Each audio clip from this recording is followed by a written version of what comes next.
देखेंगे भगवान योगीराज कृष्ण का प्रथम विवाह कहाँ से और कब कैसे रुक्मिणी के साथ में हुआ। भगवान कन्हैया की जो 16 कलाएं हैं वो हैं तो क्या है, आप लोग गौर करेंगे। चंद्रमा में 16 कलाएं होती हैं और सूर्य में 12 कलाएं होती हैं। मेरे भैया और लहर बने पहले ना करो, पहले ना करो। चंद्रमा में 12 कलाएं होती हैं। अमावस्या, प्रेमा, द्विज, तीज, चतुर्थ, पंचमी, छठ, सप्तमी, अष्टमी, नवमी, अमावस्या तक जो भगवान कन्हैया की पूर्ण 16 कलाएं हैं। द्वापर में भगवान कन्हैया का पूर्ण 16 कलाओं से अवतार हुआ, वो भी चंद्रवंश में। भगवान राम का अवतार हुआ सूर्यवंश में, सूर्य की 12 कलाएं हैं और चंद्रमा की 16 कलाएं। आप लोग श्रीमद् भागवत पुराण के माध्यम से गौर करेंगे भगवान कन्हैया का प्रथम विवाह कहाँ से, कब और कैसे हुआ। क्योंकि भगवान कन्हैया तीनों लोकों के स्वामी, जगदाधार दीन बंधु दीनानाथ, जिनके हाथों में हम और आपकी जीवन डोरी है। अगर वो कुंवारे पड़े रहे हैं तो हमारा तुम्हारी भलाई कहाँ हुई। भैया, मेरे भैया, भगवान कन्हैया का प्रथम विवाह विदर्भ देश कुंदनपुर के महाराज भीष्म की बिटिया जो रुक्मिणी उसके साथ में हुआ। लेकिन हुआ कैसे, ये आप लोग ध्यान करेंगे।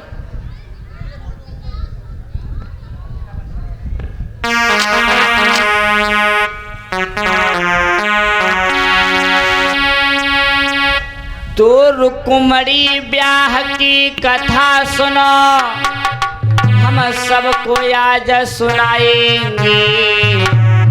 और समझना चाहो समझ लियो, हम इसीलिए समझाएंगे।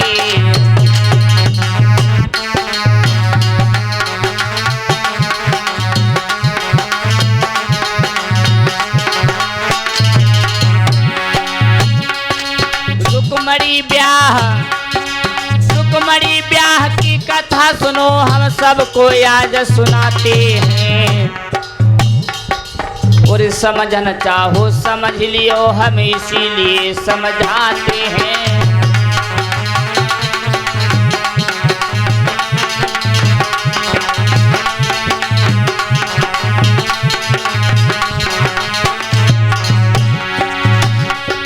और बनी बिगड़ जाती है, पल में बिगड़ी भी बन जाती है। कैसी लीला परमेश्वर के नहीं समझ किसी के आती है।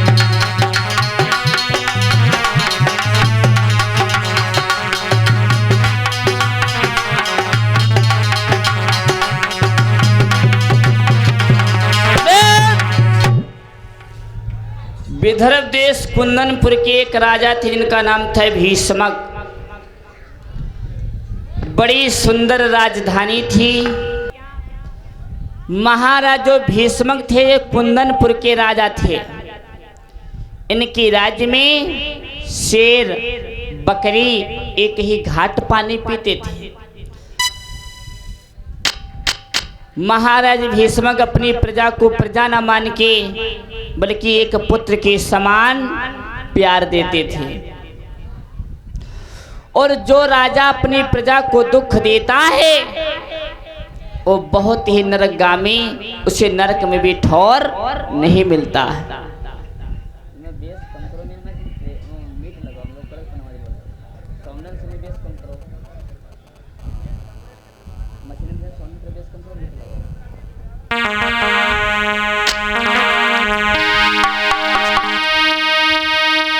जासुराज प्रिया प्रजा दुखारी,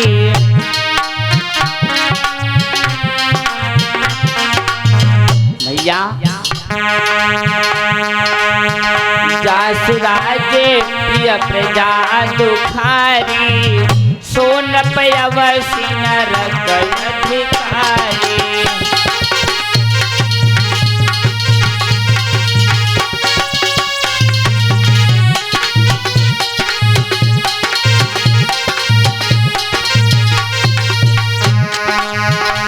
ओरे जासुराज प्रिय प्रजा दुखारी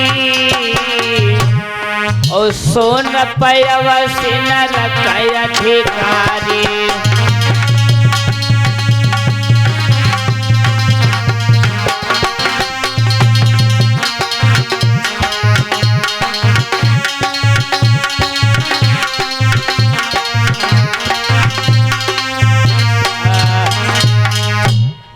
जासुराज प्रिय प्रजा दुखारी ओ सोन पयवसी नरक अधिकारी।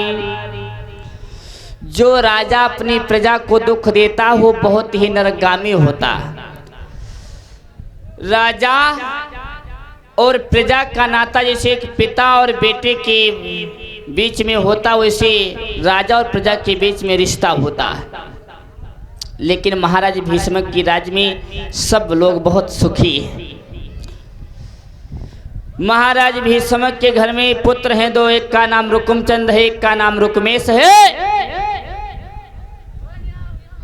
दुख है तो केवल एक लड़की का है। और कवि कहता है क्या, जहां भक्त नहीं होंगे, जहां भक्त नहीं होंगे भगवान कहाँ होगा। जहां भक्त नहीं होंगे भगवान कहाँ होगा।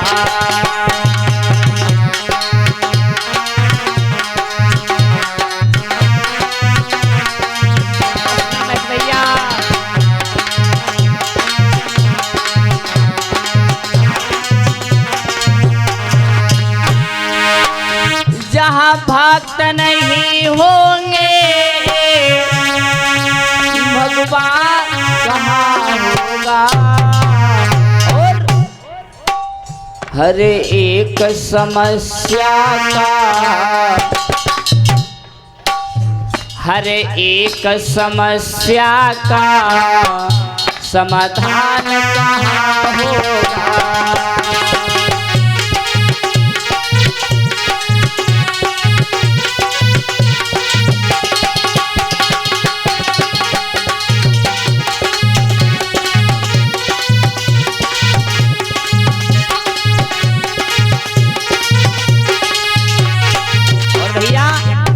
महाराज भीष्म सोच रहे हैं क्या, ओरे दान बहुत देखे दानी भी देखे हैं। हमने दान तो बहुत देखे दानी भी देखे हैं। ओरे दान बहुत देखे दानी भी देखे हैं। और कन्यादान जैसा या पर कन्यादान जैसा महादान कहाँ होगा। पर कन्यादान जैसा महादान कहाँ होगा।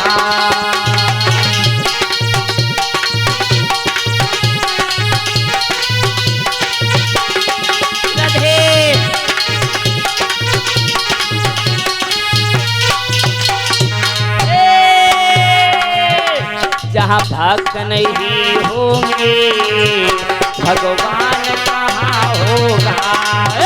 जहाँ भक्त नहीं होंगे भगवान कहाँ होगा।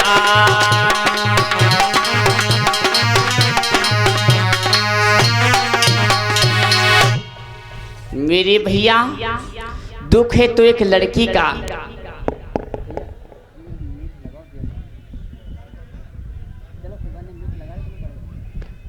मेरे भैया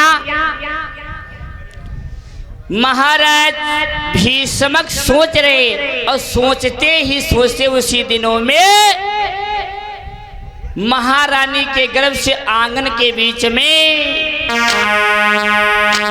और रानी के गर्भ से एक बिटिया ने जन्म लियो हर साई रे।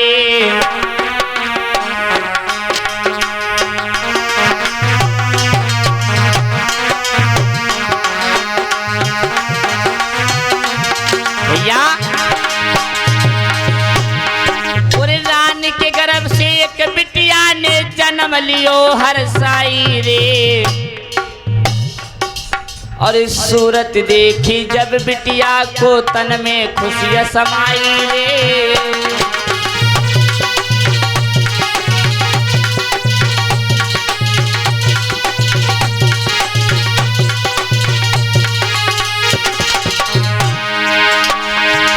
और रूप की आदर थी सुकुमारी रूप कहो ना जाई रे। और मात मौत किले गोदी में रही लली को खिलाई रे।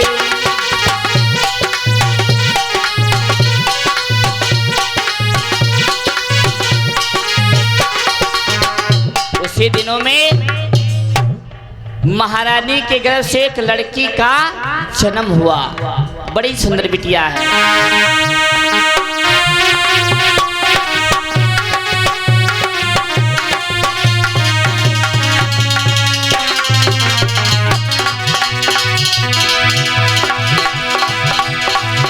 और नरम कलैया थी बिटिया के गोरे हटे भमीरी गाल।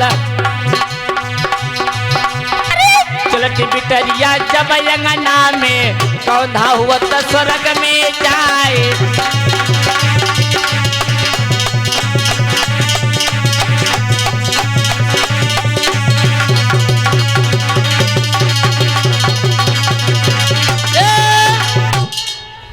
बड़ी सुंदर सुकुमारी। जब महारानी के गर्भ से बिटिया को जन्म हो तो महारानी ने दासी को भेज के महाराज भीष्मक को बुलवाया। भैया जवाब दिया, ओरी दासी जा मेरे पति भगवान को बड़े प्रेम के साथ इस अंगना में बुला के लिया। दासी बोली, जो क्या महारानी, जैसा आप कहते मैं वैसा ही करूंगी। मैं अभी यूं गई यूं आई। हाँ हाँ, अब चिंता मत करो। चली दासी। नाई पलकी देर लगाई किसी भलाई है दासी।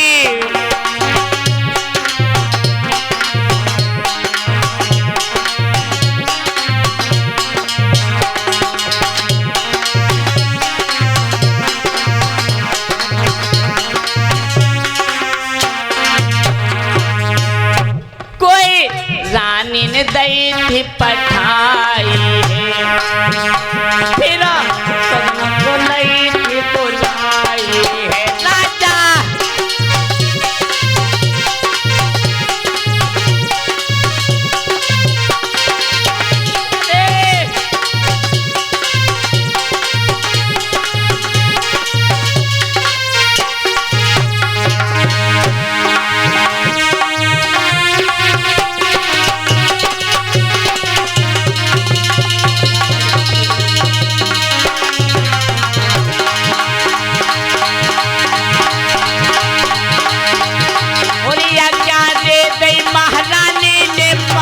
ध्याना भी सही नहीं जाए। रूपकी आगर थी सुकुमारी भैया चलती मधुरिया चाल।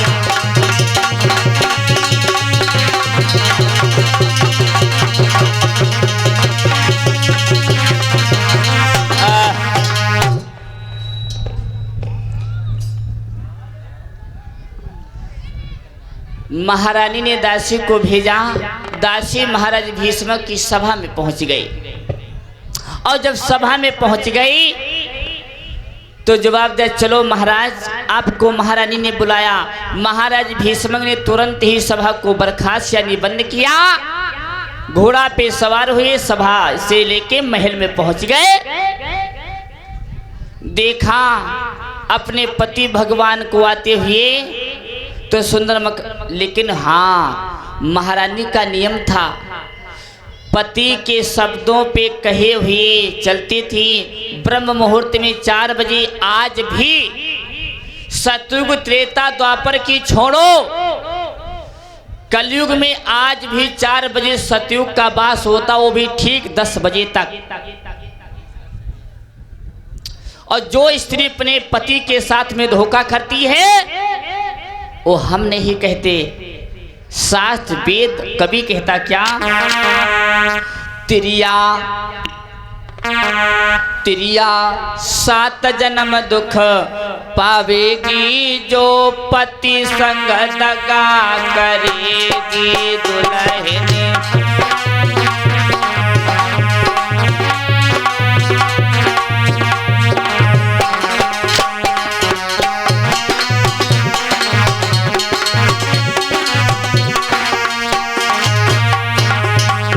क्षमा करना हमारी माताएं व बहनें, ये हम नहीं कहते हैं। ओरे दुल्हनी 7 जन्म दुख पावेगी, जो पति के संग तो करेगी नारी।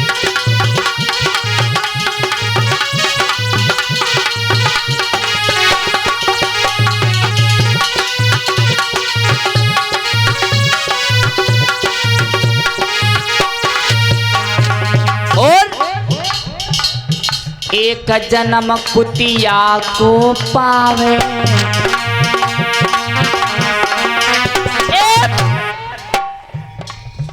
एक जन्म कुतिया को पावे, और वो तो घोर घोर डंडा खावेगी, जो पति संग दगा करेगी नारी।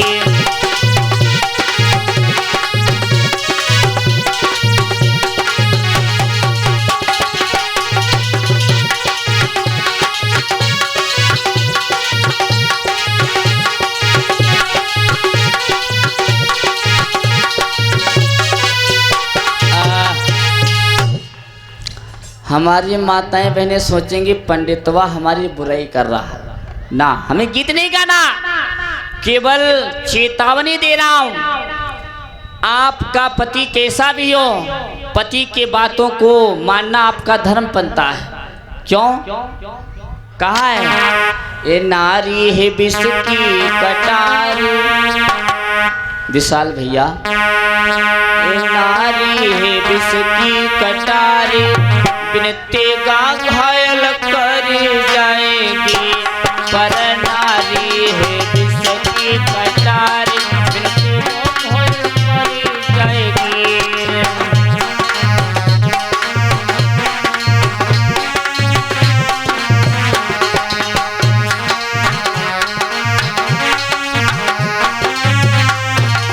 भैया, पर नारी झूठा पत्तल है, जिसको कुत्ते ललचाते हैं, और पर नारी ही तलवार बनी, जिससे सर काटे जाते हैं।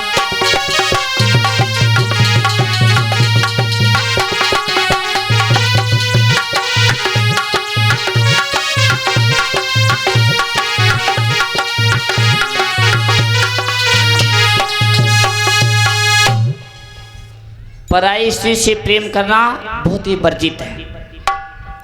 महाराज भीष्म जी समय महलों में आए भैया, महारानी सुकुमारी को गोदी में दिया, पिया देखो मेरे गर्भ से लड़की का जन्म हुआ, बड़ी सुंदर बिटिया है।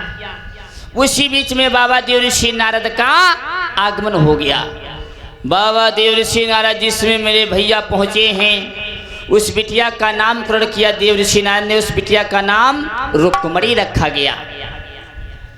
रुक्मणी धीरे धीरे सियानी होती चली गई। जिस समय रुक्मणी की उम्र 16 वर्ष की हुई, ज्यादा न कहते हुए, तो संघ की लड़कियों से रुक्मणी बोली, ओरी पहना, एक मेरी बात सुनो ना, आज मेरा दिल कहता है चलो कुछ खेल खेलें और चल के जंगल में खेलें। और क्या बोली रुक्मणी, याई अंगना में मनो नाए लगी रहो हे चलो खेलिया में। याई अंगना में मनो नाए लगी रहो हे चलो खेलिया में।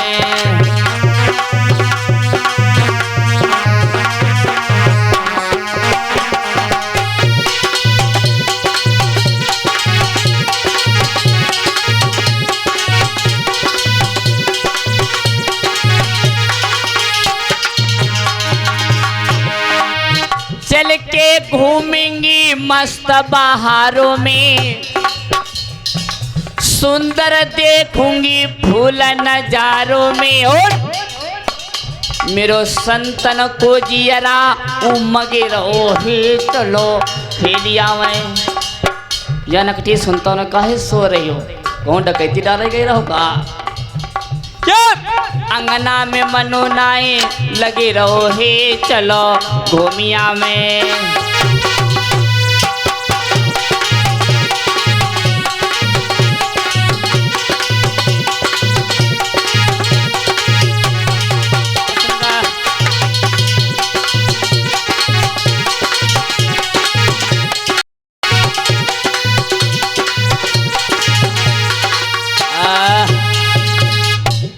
रुक्मणी संघ की लड़कियों को लिया एक जंगल में पहुंच गए। और जब जंगल में पहुंच गई तो खेल क्या खेला, गुड़िया गुड्डा को विवाह विवाह। और गीत गा रही स्त्रियां क्या, कुछ लड़कियों के गुड़िया है कुछ लड़कियों का गुड़वा है, खेल खेला है। और गीत क्या गा रही है, एक की अरिया में जाऊ बोलो बाबूलो, दूसरी की अरिया में धान हो।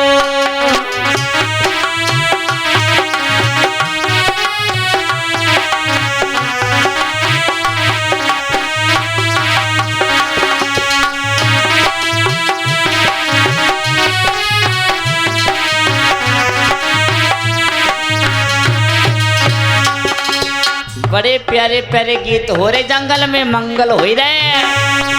पूरी एक की अरिया में जाऊं बोलो बाबूल, दूसरी की अरिया में धान हो।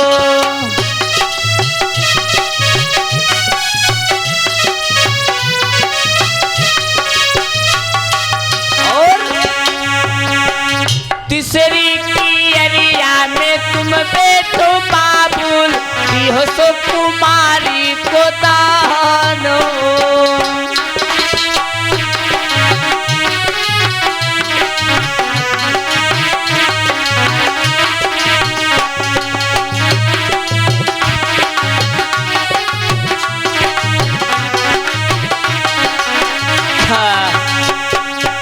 हमें गीत नहीं गाना है, लड़कियां ने गीत गाई जल कंप जल हर कंप, पता नहीं आगे का गाय डाली।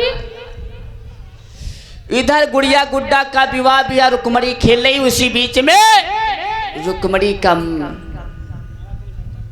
मन भी चल रहा। और उसी बीच में देखते ही देखते रुक्मणी की मैया पहुंच गई। देखा, बोली रुक्मणी बिटिया। रुक्मणी बोली हाँ मैया। अरे दिना मान तो खेले खेलते रहती, घर में बर्तन मांजने को पड़े ददवा मोरो तो कोई कुछ काम नहीं करती। चल।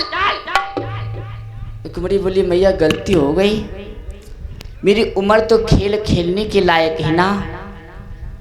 और आपकी देखते देखते आपके जीते जी अगर मैं ऐसा नहीं कर पाऊंगी तो ये सुख हमें कब मिलेगा। रुक्मणी की मैया ने जवाब दिया क्या हो रहा था। रुक्मणी बोली माँ ए हम लोग गुड़िया गुड्डा का विवाह खेल रहे थे। रुक्मणी की मैया समझ गई मेरी बिटिया सब कुछ जान गई, मेरी बिटिया विवाह करने की योग्य हो गई। तुरंत ही पहुंची, बांदू को भेज के महाराज भीष्म को बुलवाया गया। महारानी ने जवाब दिया सुनो पिया, जिस घर में सर्प बसेरा हो, छप्पर से टपकता पानी हो।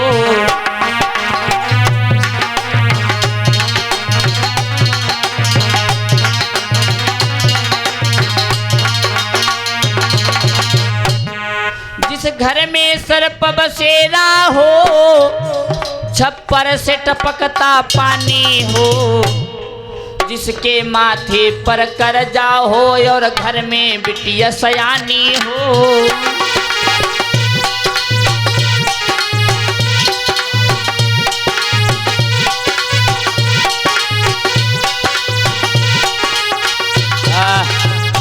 जिसके घर सर्प बसेरा हो, छप्पर से टपकता पानी हो, और जिसके माथे पे कर्जा हो, घर में माँ बहन बेटी जवान हो, ऐसे आदमी को कभी सुख से नींद नहीं आ सकती। हेलो, प्रेम से गोविंद भगवान की। मेरे भैया, महारानी ने जवाब दिया, पिया अपनी बिटिया रुक्मणी विवाह करने की योग्य हो गई। अब रुक्मणी के लिए कहीं सुंदर घर और वर देखो और रुक्मणी की भावरे ठीक कर दो। महाराज भीष्म बोले, महारानी चिंता मती करो, चिंता मती करो। जिस समय बिटिया को जन्म भव हतो, जब बाबा देव ऋषि नारद आए थे तो बिटाई बताई थी कि रुक्मणी का विवाह द्वारिकाधीश भगवान श्याम सुंदर के साथ में ही होगा। मैया ने जवाब दिया, वो पिया जब लड़का हो जाए आप बराबर तो इनका मानो बाप बराबर। तुम्हारे दोनों लड़का जवान हैं, उनसे भी सलाह ले लो, क्या उनकी राय है। महाराज भीष्म ने तुरंत मेरे नौजवान साथियों अपने दोनों बच्चों को बुलाया है जिस समय अपनी सभा में। तो बड़े वाले लड़का रुकुमचंद से पूछा, बेटा तुम्हारी बिटिया विवाह करने की योग्य हो गई, कहीं ना कहीं अपने बिटिया की योग्य सुंदर घर बर और देखा है। रुकुमचंद बोला, पिताजी आप बुढ़े हो गए, इसमें चिंता करने की कौन सी बात। रुक्मणी जो है हमारी भी बहन है, मैंने रुक्मणी के योग्य पहले ही दूल्हा देख रखा है। महाराज भीष्म बोले, कैसा दूल्हा है, जरा हमें भी बताओ लला। तो रुकुमचंद बोला, सुनो पिताजी, बहुत पैसे वाला है, भोला भाला है। हाँ हाँ सुनते जाओ, बहुत पैसे वाला है और भोला और भाला है, इज्जत वाला है, धन दौलत वाला है, लेकिन कमी है, रिश्ते में मेरा सगा साला है। महाराज भीष्म बोले, खामोश, पागल हो गया क्या। अरे मूर्ख, अपनी बहन का विवाह अपने सगे साले के साथ में करेगा, दुनिया वाले ताली मार के हंसेंगे, किसी को मुख दिखाने के लायक नहीं रहेगा। तो रुकुमचंद बोला, नीची आवाज में बात करो। जब उन्होंने अपनी बहन हमें विवाह दी, हम उनके जीजा हो गए और हमें साले कहते हुए शर्म आती। जब उनने बहन हमें विवाह दे तो हमने अपनी बहन उन्हें विवाह दी, कौन सी बात। रुकुमचंद का साला कौन था, चंदेरी का राजा शिशुपाल। इस भारत देश में 3 दानव हुए, चंदेरी का राजा शिशुपाल, मथुरा का राजा कंस और मगध नरेश जरासंध। जो मगध नरेश का राजा जरासंध था, 2 महतारिन के गर्भ से नहीं अकेले पैदा भया हो। तो भैया आप लोग सोच रहे हो क्या भांग खाया है होगा। एक मैया के गर्भ से 2 बच्चे तो हो सकते, लेकिन 2 मैया के गर्भ से एक पुत्र कैसे पैदा हो सकता। अब 2 दिन का समय था, कथा तो और कहनी नहीं, हम आपको बताती जरासंध का जन्म कैसे हुआ था। ये दानवों का लीडर था, बहुत बलवान था, बड़े बड़े विशाल इस पावन भूमि पे दानव हुए।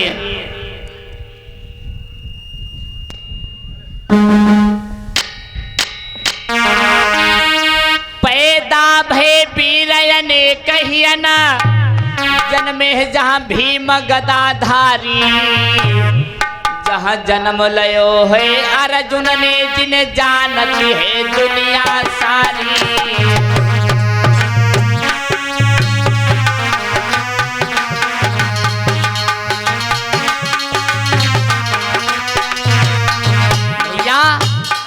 भीमसेन बहुत बड़े बलवान थे और पैदा भय तो वीर यहाँ कोई जन्मे जहाँ तो गदाधारी जहाँ जन्म लियो है पार्थ ने जिन जानती है दुनिया सारी।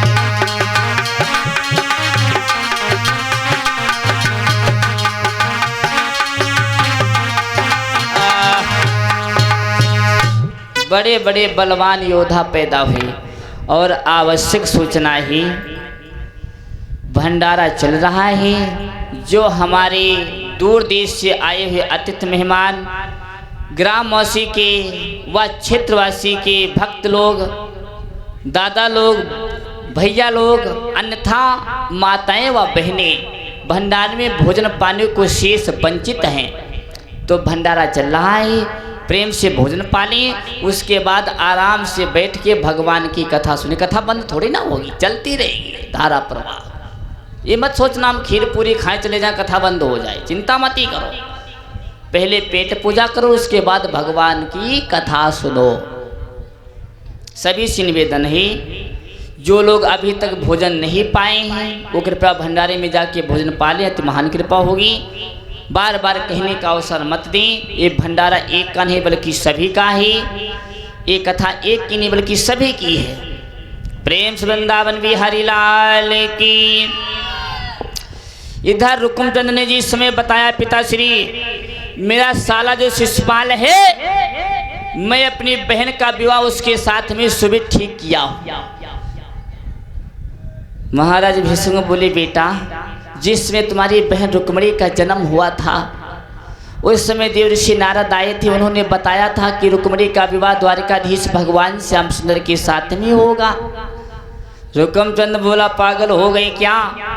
अरे उस कन्हैया की बात करते हो, ये भी नहीं पता किसका बेटा है किसका जाया है। कोई कहता वासुदेव का बेटा है, कोई कहता नंद बाबा का बेटा है। ग्वाल गोपियों का जूठा मीठा खाते हुए उसे शर्म नहीं आती? मैं अपनी बहन का विवाह उस द्वारकाधीश कृष्ण के साथ में हरगिज नहीं होने दूंगा, क्यों ना तलवारें चल जाएं। अब भैया लड़का है तो जवान, बाप हते बुढ़े। रुकुमचंद ने जवाब दिया, वो बुढ़े अगर तुम मुझसे ज्यादा बातें करेगा तो मैं अपनी म्यान से खींच के तलवार तेरी गर्दन काट लूंगा। तुरंत ही नाई पंडित को बुलाया, और पहले के जमाने में भैया नाई पंडित चलते थे। अब आज के जमाने में बड़ा परिवर्तन हो गया, नाई ब्राह्मण की बात ही खत्म हो गई। पहले जब विवाह होता था तो नाई ब्राह्मण ही भेजे जाते थे और बड़े चतुर थे। एक बात, समय की बात, नौवा पंडित बड़े चतुर होते। एक राजा हते, उन्हें रतौंधी आवत हती। नौवा आओ हजामत करने, राजा साहब की दाढ़ी बनाने। राजा साहब ने दाढ़ी बनवाई। नौवा से जवाब दिया, कल की डेट में क्या आप खाली हो? नौवा बोला, हाँ महाराज हम तो कल खाली। तो महाराज ने जवाब दिया, कल हमें ससुराल चलना है, आप भी मेरे साथ में चलो। नौवा बोला, ठीक है महाराज, हम बुकिंग में हैं आपकी, कल हम आ जाएंगे समय से। सुबह हुआ, नौवा आ गया, बैलगाड़ी तैयार हुई। राजा साहब नौवा को लेके अपने ससुराल चल दिए। चलते चलते चलते चलते सुबह से शाम हो गई, सूर्य अस्त का समय था। तो महाराज ने जवाब दिया, ये नहीं ठाकुर, अब सारे क्रियाओं से निवृत्त होके तब हम और आप आगे चलेंगे। लैट्रिन दिशा को गए, और महाराज को रतौंधी आती है और नौवा को महारतौंधी आवत है। जब भैया संयम नियम के से निवृत्त हुए, राजा साहब ने जवाब दिया, नाई ठाकुर आप कहाँ हैं? नौवा ने जवाब दिया, महाराज हमका कुछ दिखाता ही ना है। हाँ आप कहाँ हैं? समझ गए राजा ने, हम तो रतौंधी आवत लेकिन नौवा का महारतौंधी आवत, हम तो एक सहारे आ रहे, बात बिगड़ गई। बैलगाड़ी कहाँ है नाई ठाकुर? नौवा ने जवाब दिया 36 बुद्धि होती हैं भैया। एक उपाय है राजा साहब, अपना रुमाल लाओ, हमारे रुमाल में जोड़ो, तुम उधर उधर चलो, हम इधर इधर चलो, जहां बैलगाड़ी हुई साथ फंस जाए। रुमाल में गठबंधन हुआ, नौवा उधर, और राजा साहब को साला जो था लैटिना हो तो नौवा उधर जाए, राजा साहब साले के गले में रुमाल फांस लो, मिल गए मिल गए मिल गए मिल गए मिल गए राजा साहब मिल गई बैलगाड़ी। साले साहब ने सोचा कौन गजब फाट फरी तो दुआ। साले साहब ने पीछे सर को घुमा के देखा, ये तो हमरे जीजा हैं। जीजा आप यहाँ? नौवा बोला चुप रहो यार, तुम्हारे जीजा बड़े हठी हैं। हमने कहा ये 10 बीघा को प्लाट है, ये कहा 9 बीघा का प्लाट। हमने कहा ना पिलो, विश्वास ना हो ना पिलो, तुम नपाई कर रहे थे। साले साहब ने जवाब दिया जीजा साहब ये 10 बीघा को प्लाट है। नौवा ले देखो देखो, हम तुमसे पहले कह रहे थे 10 बीघा को प्लाट है, आप नहीं मानी। नौवा बोलो साला साहब बैलगाड़ी मचाओ, चलो घर को। पोल अभी नहीं खुल पाई, साले साहब ने चट से बैलगाड़ी मचाई, साले साहब को नौवा को बैठाला, घर में पहुंच गए। जीजा ने तो भाई ससुराल की बातें अलग होती है। राजा साहब ने जूता वूता निकाली, बड़े सरियाहने बैठे। नौवा जूता पहनते पहनते बैठो, सोचने लागो अगर कोई बुलावा ना आ जाए तो उनके पीछे पीछे चले जाइए, और जब तक जूता पहनेंगे तब तक समय हो जाएगा। तब तक साला आ गया, जीजा चलो भोजन तैयार है, आप लोग भोजन पालो। नौवा बोला चलो भैया, हम भी बहुत दिनों से भूखे हैं।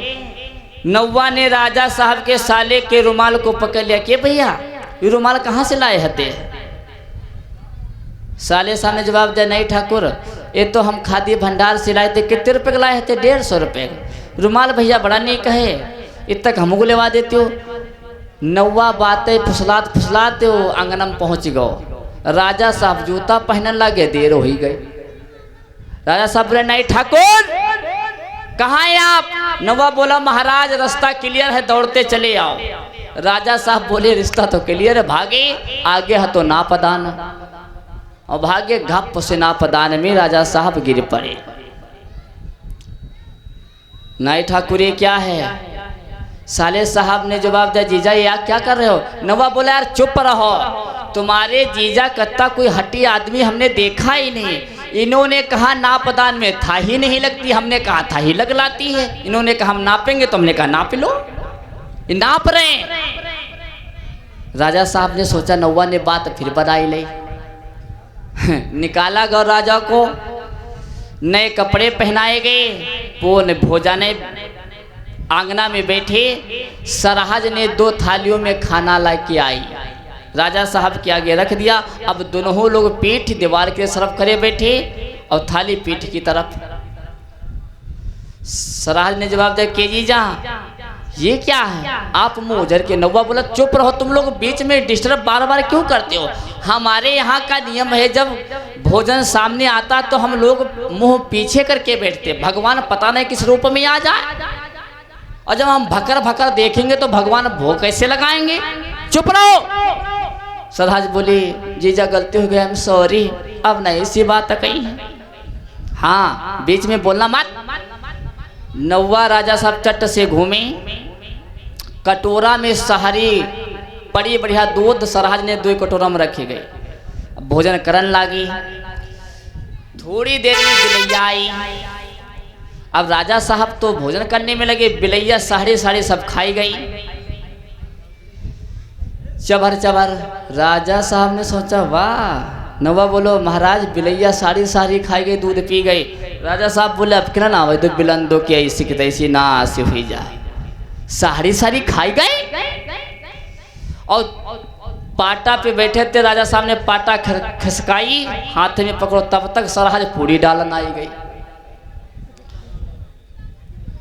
और जो ही सरहज ने पूरी थाली में डाला, झम राजा साहब ने उठाई पाटा, सरहज के मारे झाम मसे ने।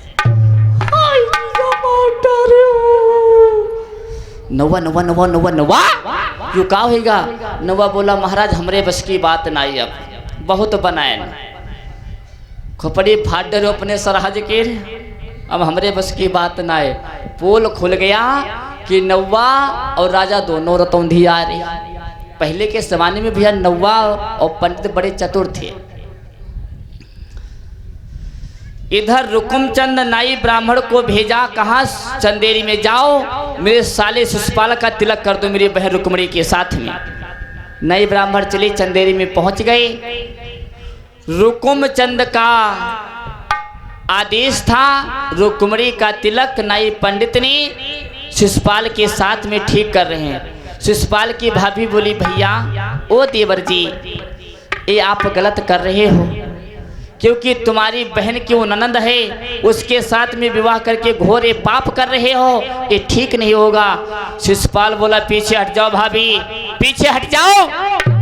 रुक्मणी विश्व सुंदर है, मैं रुक्मणी के साथ में विवाह अवश्य करूंगा। पाटा पे बैठ गया। नए ब्राह्मण से जवाब दिया पंडित जी आप तिलक चढ़ाओ। स्त्रियां गीत गाने लगी क्या, अरे साले तिलक को चढ़ावे खुशी भय बन रे, नौवा तिलक को चढ़ावे खुशी भय बन रे।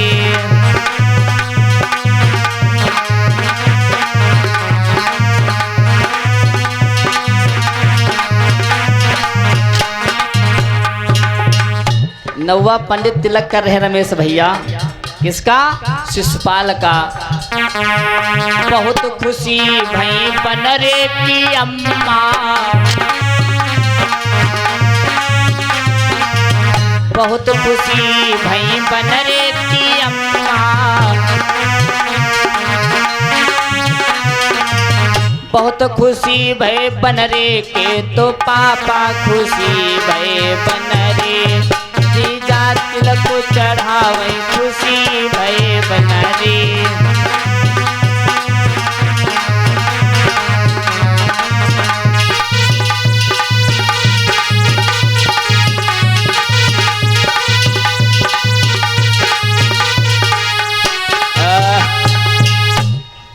पंडित ने गीत ना कहते हुए मिलकर के नाई ब्राह्मण ने शिशुपाल का सुबित तिलक ठीक कर दिया।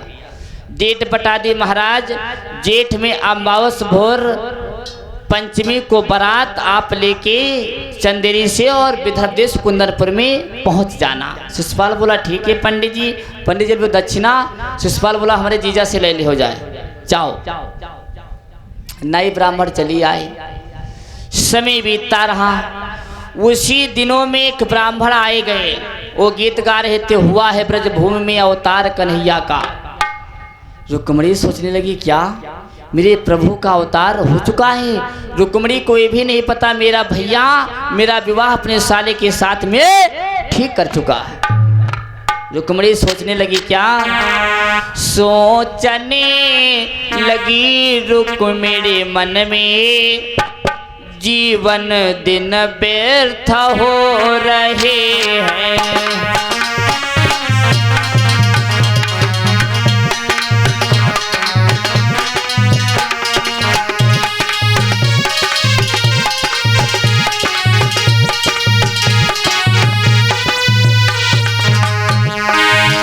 सोच रही है बिटिया क्या, सोचने लगी बिटिया मन में जीवन दिन व्यर्थ हो रहे हैं। माया पति कहाँ सो रहे हैं, माया इस जगह बिहार रही।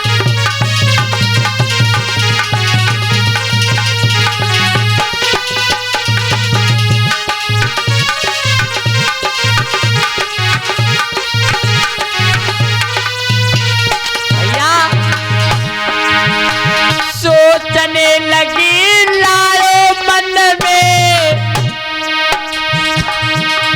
जीवन दिन व्यर्थ हो रहे हैं और माया इस जगह बिहारी रही। माया पति कहाँ सो रहे हैं।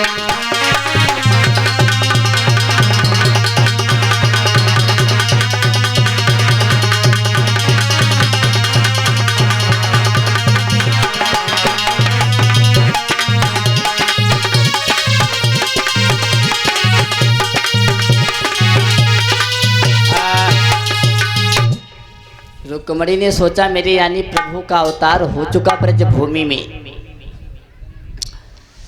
रुक्मणी अपनी सखियों से जवाब दे, अरे बहना मैं विवाह करूंगा तो ऐसा वैसा नहीं करूंगी, ऐसे पति के सिंह विवाह करूंगी जो विश्व विजेता अमर होगा।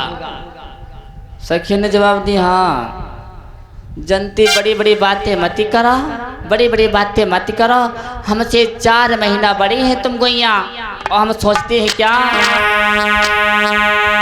तेरो बबुला कहाँ भिखारी है जो तू कुंवारी है, तेरो बबुला कहाँ भिखारी है दीदी कुंवारी है।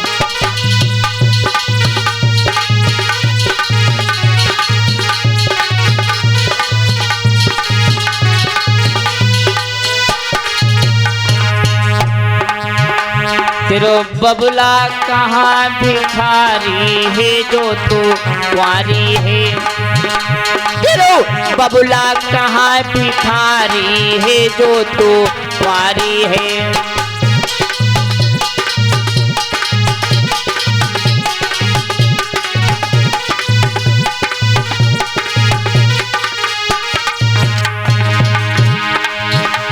ओरे 4 महीना दीदी हमसे बड़ी है, ओरे अब ही ब्याहे को कुंवारी पड़ी है तासे, तू तो चंद्र बदन उजियारी है क्यों कुंवारी है, तेरो बबुला कहाँ भिखारी है जो तू कुंवारी है।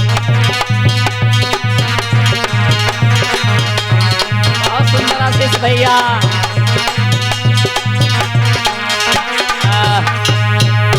लड़कियां बोली तुम कैसी बातें करती हो, 4 महीना हमसे बड़ी हो दीदी, अभी विवाह के दिन तुम कुंवारी पड़ी हो।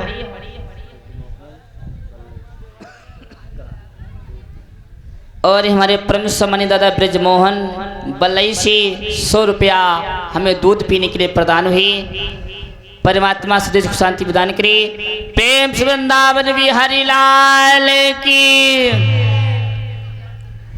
वारे बल्लई गाँव कम से कम जयकारा बोल लो दीदी हो रही हो, अम्मा हो रही हो, मान जाओ हमारी दीदी, मान जाओ ना। भगवान का नाम है, हमारा नाम नहीं है। हम तो बकता हैं, बकता, दिन रात बकते रहे। समझ में आए तो बैठो, ना समझ में आए तो चले जाओ। हमारा काम ही बकना। लेकिन भगवान का जहां नाम बोला जाए वहां कंजूसी किस बात की। प्रेम सुनो दुर्गे मैया की। आधे बोलते जाए, पिछले बोलते गए। चलो कोई बात नहीं, मात्र थोड़ी देर का समय। हम भी कल प्रस्थान करेंगे। हरदोई डिस्ट्रिक्ट में हमारा कार्यक्रम प्रारंभ होगा कल से। आप लोगों की मर्जी, हमारा कहने का धर्म है, बोलो या ना बोलो। इधर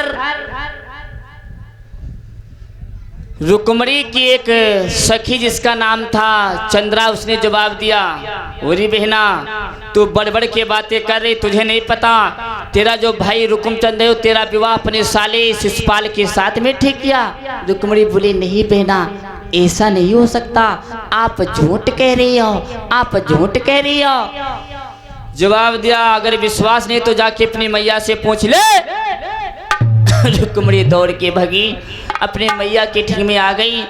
मैया ये मैं क्या सुन रही हूँ, मेरा विवाह मेरा भैया चंदेरी के राजा शिशुपाल के साथ में कर रहा। मैया बोली, हाँ बिटिया, लेकिन मैं कुछ नहीं कर सकती, मैं बेबस हूँ। रुक्मणी बोली, मैया अगर आप कुछ नहीं कर सकती तो मैं जीती जी शिशुपाल की दुल्हन बन के नहीं जाऊंगी। मैं जहर खा के मर जाऊंगी, इसी अंगना में मर जाऊंगी, मैं चंदेरी में दुल्हन बन के नहीं जाऊंगी। रुक्मणी की मैया ने जवाब दिया, रुक्मणी रो मती, धैर्य से काम लो, धैर्य से काम लो। रुक्मणी बोली, सुनो मैया, ओरे कर मैया की यादी रुक्मणी रोई गई थी बैराई रे।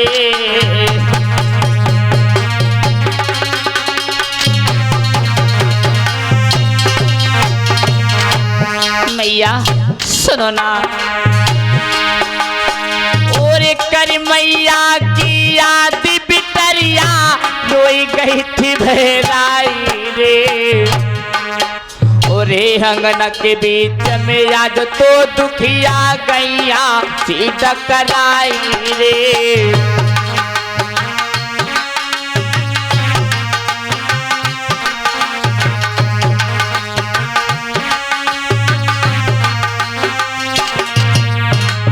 और मैया हे भगवान मैं मर क्यों नहीं जाती। पूरी धरती ने तुम तो फट गई हो तुम्हारे बीच समाओ रे। और याद आई गई गिरधारी की रोई पड़ती भेड़ाई रे।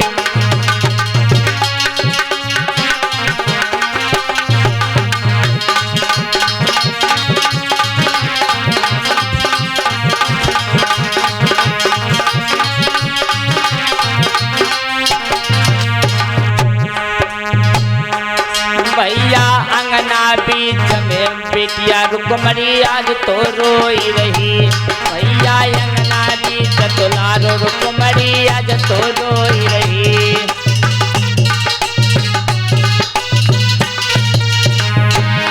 भोली आज तो रोई रही महेश जी आज तो रोई रही। अंगना बीच में आज सुकुमारी भैया रोई रही।